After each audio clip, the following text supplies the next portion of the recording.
Use a thin layer of leftover grout under the toilet base to act as a permanent rigid shim that prevents rocking. Start by removing the toilet and cleaning the flange area and the underside of the toilet base so the grout bonds to clean surfaces. Mix grout to a firm but workable consistency, similar to thick peanut butter, so it will hold shape and not spread too thin when weight is applied. Apply a thin bead of grout where the low spots are, building up only as much as needed to level the bowl. Work quickly because grout skins over as it cures. Set the toilet carefully back down, rocking it slightly to seat the flange and force the grout into contact with both floor and base.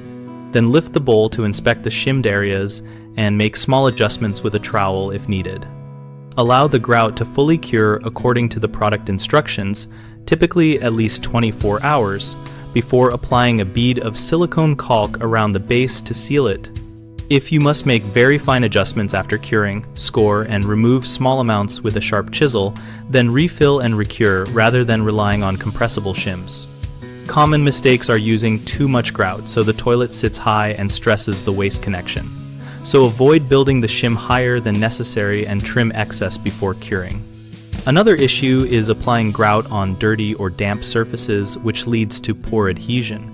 So always clean and dry contact areas and use a primer for very porous materials if recommended by the grout manufacturer. People sometimes forget to let the grout fully cure before sealing or using the toilet, which can allow movement and cracking, so wait the full cure time and test stability gently before sealing and using. BigHomeProjects.com helps homeowners find local contractors and browse project ideas related to stable toilet installs and other on-site hacks, and we connect contractors with homeowners looking for work in their area. We also host a discussion community where we share tips, ask questions, and troubleshoot real job site challenges together.